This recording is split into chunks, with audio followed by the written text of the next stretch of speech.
시청자 여러분 안녕하십니까? BOA 뉴스투데이 시작합니다. 마이크 폼페오 미 국무장관이 북한의 비핵화에 실패한 기존 방식을 반복하지 않겠다고 밝혔습니다. 전날 트럼프 대통령에 이어 스웨덴 실무협상 결렬 이후 2주 만에 첫 반응을 밝힌 건데 북한의 핵 포기를 위해 할 일이 많다고도 했습니다. 김영교 기자가 보도합니다. 미국 보수 성향의 싱크탱크 헤리티지 재단이 주최한 간담회에 마이크 폼페오 미국 국무장관이 참석했습니다. 폼페오 장관은 북한의 비핵화를 끌어내지 못한 기존의 실패한 방식에 의존할 수 없다고 밝혔습니다. 과거 정부의 실패 방식은 되풀이하지 않겠다는 기존 입장을 거듭 강조한 겁니다. The truth is that we can't rely on failed strategies to convince Chairman Kim to give up his nuclear weapons. 폼페오 장관은 그러면서 북한이 핵을 포기하게 하기 위해선 할 일이 더 많이 남아 있다고 말해 북한의 비핵화 협상이 쉽게 진행되지 않고 있음을 시사했습니다. 폼페오 장관의 이런 발언은 전날 도널드 트럼프 대통령이 북한 김정은 위원장과의 이른바 좋은 관계를 강조하면서 어느 시점에 중대한 재건이 있을 것이라고 밝힌 뒤 나왔습니다. 폼페오 장관이 공개석상에서 북한을 언급한 건 지난 5일 스웨덴에서 열린 실무협상이 결렬된 이후 이번이 처음입니다. 앞서 폼페오 장관은 지난 5일 그리스 방문 당시 미북 실무협상이 스웨덴 스톡홀름에서 열린 사실을 확인하면서 미국은 일련의 아이디어를 갖고 왔다고 밝혀 새로운 돌파구 마련을 시도할 것임을 내비쳤습니다. 또 북한도 트럼프 대통령과 김 위원장이 싱가포르 1차 정상회담에서 합의한 것들을 진전시키고 이행하기 위한 유익한 정신과 의지를 갖고 왔길 바란다고 밝힌 바 있습니다. BOA 뉴스 김현교입니다. 미국이 북한에 대한 제재 압박을 재개했다는 분석이 나왔습니다.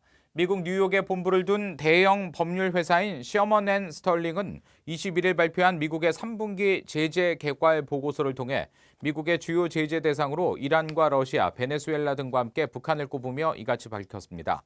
또 미국은 비핵화 협상에 진전이 없어 다시 북한에 대한 제재 압박에 나섰다면서 대북 제재는 특히 북한의 광물 자원 거래와 사이버 활동에 초점이 맞춰져 있다고 지적했습니다. 이 보고서는 지난 7월부터 석 달간 미 재무부가 3차례에 걸쳐 석탄 수출 등 북한의 불법 hand적과 해킹 공격에 연루된 인물과 기관, 회사 등을 특별 제재 대상으로 지정한 조치 등을 통해 이 같은 분석이 가능하다고 설명했습니다. 이 러시아 군용기가 2달여 만에 또다시 한국 방공식별구역 카디즈를 침범하면서 논란이 되고 있습니다. 미 전직 관리들은 미한일 삼각공조의 균열을 노린 움직임으로 분석했습니다. 김동현 기자가 전해드립니다. 러시아 군용기 6대가 지난 20일 한국 방공식별구역을 또다시 비행해 한국 전투기들이 대응 출격했다고 한국군 군당국이 밝혔습니다. 빈센트 브룩스 전 한미연합사령관은 VOA에 영내 갈등을 조장하기 위한 러시아의 의도적 비행으로 규정했습니다. Done intentionally to agitate regional issues. And so I think that this is something that South Korea is going to have to think its way through in terms of what its defense means and what this also means to the alliance. 또 러시아와 중국 모두 빈번히 한국과 일본의 방공식별구역을 비행하고 있다면서 북한 문제와 상관없이 한반도의 지속적인 갈등 요인이 될 것으로 전망했습니다. 특히 러시아는 비행작전 전 이해 득실을 면밀히 따진다면서 미한일 삼각공조가 제대로 작동하는지 시험했을 것이라고 지적했습니다. So, well aware of the regional issues, especially those between South Korea, Japan, and the United States, the three-way relationship there. And they're trying to weaken that relationship. 에반스 리비어 전 국무부 수석 부차관보는 북한의 잇따른 탄도미사일 도발에 대한 한국의 지나친 저자세가 러시아의 도발 빌미를 제공한 측면이 있다고 지적했습니다. Korea has reacted in a extremely low-key manner to the ongoing North Korean ballistic missile tests. And so the Russians may feel emboldened by that low-key reaction. 주로 주한 미국 대사를 지낸 알렉산더 버시바우 전 북대서양 조약기구 사무차장은 VOA에 러시아 군용기들이 울릉도와 독도 사이를 항로로 설정한 건 한일 영유권 분쟁을 부추기려는 의도가 크다고 분석했습니다. Earlier with the Chinese was, as they would say in their rhetoric, not accidental, and that may be at least part of the explanation for the exact flight path that was chosen. 미국의 전직 고위 관리들은 러시아가 한국 영공을 직접 침범하지 않는 데 주목했습니다. 이런 가운데 국무부 관계자는 이번 러시아의 행위를 도발적인 공군 작전이라면서 영내 불안정을 만들려는 러시아의 시도를 막기 위해 동맹인 한국을 강력히 지지한다고 밝혔습니다. VOA 뉴스 김동윤입니다. 이 북한이 유엔 총회 회의에서 또다시 유엔군 사령부를 비난하며 해체를 주장했습니다. 이 북한의 이런 주장은 해마다 반복되고 있는 건데 최근 한국에서도 유엔사 역할에 대한 논란이 나왔습니다. 함지하 기자의 보도입니다. 유엔 총회에서 법률을 다루는 제6위원회 회의에서 북한은 다시 유엔군 사령부에 대해 해체를 요구했습니다.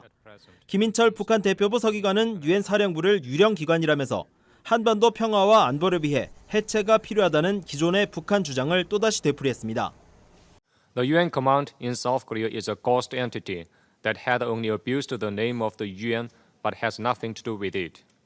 김 서기관은 특히 1975년에 열린 30차 유엔 총회에서 한반도 평화와 안보를 위한 유엔사 해체와 모든 미군의 철수를 촉구하는 내용의 결의가 채택됐었다는 점을 근거로 들며 유엔사 해체의 필요성을 주장했습니다. 당시 유엔 총회는 한국 측의 항구적 평화 보장 협상 등과 북한 측 입장에 형평을 맞춰 결의안을 처리했는데 북한은 자신들의 주장만 계속 반복하는 겁니다. 유엔 사령부는 북한의 남침으로 시작된 한국 전쟁 직후 유엔 안보리 결의에 따라 창설됐으며 유엔사 해체 역시 안보리 결의로만 가능하다고 유엔사 측은 밝혀왔습니다. Will invariably be calls for the disbandment of UNC. And don't get me wrong, at some point that has to happen, but it has to be at the right time. 이런 가운데 김현철 한국 통일부 장관은 21일 국회에서 유엔군 사령부 역할에 대한 법적 근거가 미흡하다는 입장을 밝혔습니다. 유엔군 사령부가 남북철도와 인적 교류 등 비군사적 분야 통행을 맡고 있다는 취지의 한국 국회의원 질의에 비군사적 성질에 속하는 비무장지대 DMZ 출입 허가에 대한 유엔사의 법적 근거가 미흡하다고 지적했습니다. 이번 북한 주장에 대해 한국 측은 그동안 유엔사에 대한 입장은 여러 차례 밝혀왔다며 북한 측 공세에 맞대응하지 않았습니다. VOA 뉴스 함지아입니다. 이 북한 여권만을 가지고 입국할 수 있는 나라들은 증가했지만 북한은 여전히 이 무비자 여행을 허가하지 않는 가장 폐쇄적인 국가로 나타났습니다. 전 세계 199개국을 대상으로 여권 순위를 매기는 캐나다 금융자문사 아톰캐피털이 발표한 2019년 여권지수 최신 자료에 따르면 북한의 여권 순위는 79위를 기록해 국제사회의 대북제재 여파로 북한의 외교적 고립이 심화된 지난 2015년 86위 이후 가장 높았습니다. 최근 도미니카 연방과 스리랑카, 코트디부아르 등이 북한을 비자 면제 대상 국가, 전자여행 허가국으로 추가하면서 북한인들의 무비자 방문 국가는 지난해 39개에서 올해 50개로 늘었습니다. 북한은 그러나 무비자 입국 허가 국가를 꼽은 여행 환영 지수에서 단 한 곳도 허가하지 않아 가장 폐쇄적인 국가로 나타났습니다. 유엔 인도주의 업무조정국이 지난 9월 초 태풍 링링의 피해를 입은 북한 황해도와 함경남도 지역 수재민들을 위한 긴급자금 600만 달러의 세부 내역을 공개했습니다. 유엔 인도주의 업무조정국은 21일 홈페이지를 통해 중앙긴급구호기금에서 할당된 600만 달러 가운데 250만 달러는 세계식량계획 WFP에 전달돼 수재민과 5세 이하 어린이, 임산부와 수유모, 결핵 환자 등에게 식량과 필수 영양을 지원한다고 밝혔습니다. 또 유엔 아동기금 유니세프는 100만 달러로 5세 이하 급성 영양실조 어린이 치료와 임산부, 수유모, 홍수 피해 지역 어린이들에 대한 미량 영양소 제공에 별도의 100만 달러는 안전한 식수 공급망 복원 계획에 쓰이며 나머지 150만 달러는 구체적 지원 내역을 검토 중이라고 밝혔습니다. 다음 달 평양에서 개최될 예정이었던 아시아 축구연맹 AFC컵 결승전 장소가 중국 상하이로 변경됐습니다. 아시아 축구연맹은 22일 보도자료를 통해 다음 달 2일 평양 김일성 경기장에서 예정됐던 북한 425 체육단과 레바논의 알 아헤드 간의 2019 AFC컵 결승전 장소를 상하이로 변경했다고 밝혔습니다. 그러면서 북한에서 결승전을 치르기에는 방송 중계에 대한 우려와 보급상 어려움이 있다는 상업적 파트너들의 문제 제기가 있었다면서 상업과 방송, 접근성 등을 고려해 중립국에서 결승전을 치른다고 설명했습니다. 이번 결정은 앞서 북한이 지난주 한국과 2022년 카타르 월드컵 아시아 2차 예선을 관중과 방송 중계 없이 치른 데에 대한 비판이 이어지는 가운데 나왔습니다. 이상으로 VOA 뉴스투데이 마칩니다. 함께해 주신 여러분 고맙습니다.